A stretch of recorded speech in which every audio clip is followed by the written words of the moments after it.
안녕하세요. MLS 아카데미 유리스입니다. 오늘은 2023학년도 1학기 중간고사 능동중학교 2학년 시험지를 분석해 보도록 하겠습니다. 능동중학교 2학년 시험은 총 24문제로 모두 객관식으로 출제가 되었습니다. 난이도는 중하로 판단이 됩니다. 큰 대단원 1단원은 단항식과 다항식 계산인데 여기서는 지수법칙에서 4문제, 일반 단항식 계산에서는 2문제, 다항식에서는 6문제가 출제가 되었습니다. 그 다음에 2단원, 대단원 2단원인 1차 부등식과 부등식의 활용에서는 부등식에서 10문제, 부등식의 활용에서는 2문제가 출제되었습니다. 문항별 난이도 분석으로는 중상에 해당하는 게 3문제, 그 다음에 중하에 해당하는 게 7문제, 9문제, 그 다음에 하에 해당하는 게 5문제로 출제가 되었습니다. 단항식의 계산에서 지수법칙에 해당하는 문제들은 1번과 4번, 5번, 6번 해서 앞쪽으로 많이 출제가 되었고, 나머지들 다항식의 계산과 단항식의 계산이 이렇게 출제가 되었습니다. 그 다음에 1차 부등식과 1차 부등식의 활용은 이렇게 뒤쪽에 12문제가 출제가 되었습니다. 이번 시험은 기본적인 연산 그리고 기본기가 바탕이 되어 있어야 풀 수 있는 문제들로 첫 단원 단항식의 계산에서 지수법칙부터 1차 부등식의 활용까지 골고루 출제가 되었습니다. 또 단항식과 다항식 계산에서 12문제, 1차 부등식에서도 12문제로 단원별로 꼭 알아야 하는 유형 위주로 출제가 되었다고 볼 수 있습니다. 21번과 24번 문제 같은 경우가 다수의 학생들이 좀 힘들어하는 1차 부등식의 활용에 대한 문제였는데, 여기서는 예상한 거랑 똑같이 실생활에서 꼭 필요한 유리한 경우, 싸게 하는 경우, 이런 경우들의 문제들로 출제가 되어서 현 교육과정에서 꼭 알아야 하는 부분들의 문제들로 출제된 것으로 보입니다. 이번 중간고사에서는 부등식 문제에서 4문제가 출제가 되었는데 모두 분수 형태로 되어서 이는 기본기가 잘 되어 있느냐를 확인할 수 있는 기회였다고 판단이 됩니다. 또 일반 부등식에서는 제한된 범위에서의 부등식을 해결하는 문제들이 있었는데 이거는 17번 문제였죠. 이거는 교과서 수준으로 나와서 유형은 특성상 좀 어려운 난이도이긴 하지만 쉽게 풀 수 있는 문제들로 출제가 되었습니다. 그래서 이번 시험은 평소에 그냥 기본기가 탄탄한 학생들이 쉽게 풀 수 있는 시험이었다고 판단할 수 있겠습니다. 자, 이번에는 주요 문항 해설 해보도록 하겠습니다. 자, 17번 문항입니다. x가 3 이상의 자연수일 때 부등식 2의 x 플러스 1은 3x-2보다 크거나 같다 일 때 참이 되게 하는 모든 x의 값의 합은 그랬습니다. 자, 이런 문제를 볼 때는 제일 처음에 있는 이 조건을 잘 확인하셔야 됩니다. 그래서 이 부등식의 문제를 좀 풀어보도록 하겠습니다. 자, 2배의 x 플러스 1은 크거나 같다. 3x-2보다.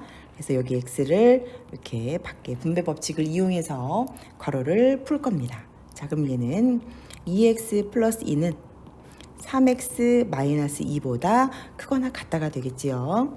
자, 부등식이든 방정식이든 부등호를 기준으로 좌변은 뭐가 옵니까? x의 항이 옵니다. 2x는 자기 자리니까 가만히 있고 3x는 좌변으로 이항하면 마이너스 3x가 되고, 그 다음에 오른쪽에 있는 상수항인 마이너스 2는 가만히 있고 요 좌변에 있는 플러스 2가 이항하면 마이너스 2가 됩니다. 좌변을 계산하면 마이너스 x고 우변은 마이너스 4가 되죠. 양변을 마이너스로 나누면 부등호의 방향이 바뀐다. 그래서 x는 4보다 작거나 같다가 되죠. 자, 우리가 부등식을 풀었으면 부등식에 해당하는 것을 수직선에 반드시 표시를 해서 해를 구한다라고 배웠습니다. 그래서 x는 4보다 작거나 같다 이런 모양인데 여기에 해당하는 자연수는 3, 2, 1 그리고 여기에 해당하는 4가 되겠지요. 자, 그런데 다시 한번 확인해 볼게요.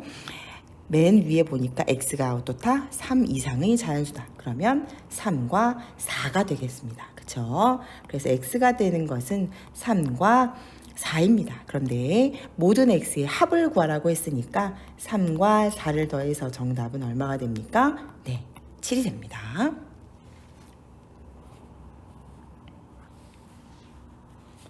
자, 두 번째 문항은 올 교육과정에서 꼭 필요하다라고 생각된 부등식의 활용 문제 중에서 유리한 경우에 해당하는 문제입니다. 자, 능동이는 생일에 친구들과 함께 1인당 요금이 12,000원인 음식점을 가려고 합니다.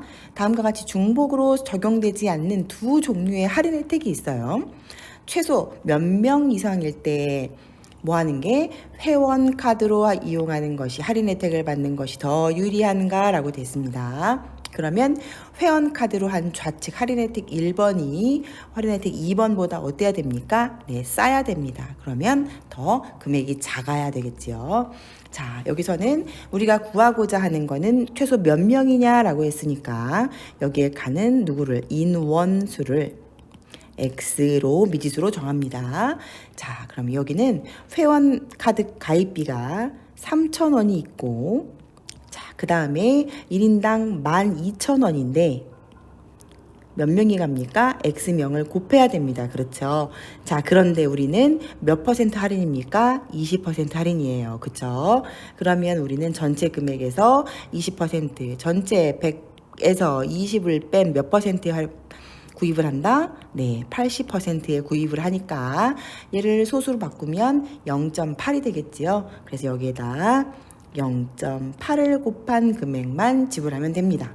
자, 그 다음에 오른쪽에 할인 혜택 2는 생일 쿠폰을 이용할 경우에는 원래 12,000원인 금액인데 할인 쿠폰은 1인당 2,000원 할인이니까 12,000원에서 2,000원을 뺀 금액을 인원수만큼 네, 지불을 하게 되겠습니다. 그런데 할인 혜택 우원이 더 작아야 되니까 이 부등식은 얘가 작다. 이렇게 문제를 풀 수가 있습니다. 자, 그 다음에 이제 우리 뭐 하면 됩니까? 정리만 하면 됩니다. 자, 좌변은 3,000원 플러스 12,000원 곱하기 x 곱하기 0.8 하면 9,600x. 여기는 만 x 이렇게 되겠죠. 자, 위와 똑같이 x항이 네, 좌변으로 오면 여기는 마이너스 400x. 자, 3,000원이 우항으로 가면 마이너스 3,000. 자, 양변을 마이너스 400으로 나누면 x는 누구보다 7.5보다 크다가 됩니다. 따라서 x는 7.5보다 크다가 되니까 사람의 명수는 몇 점 몇 이런 명수는 없죠. 그렇죠? 그래서 최소한 몇 명이 됩니까? 네, 맞습니다. 8명 이상이 됩니다. 그래서 정답은 3번이 되었죠. 자, 이렇게 문제를 해결하시면 되는 거였습니다. 2학년 학생 여러분 수고하셨습니다.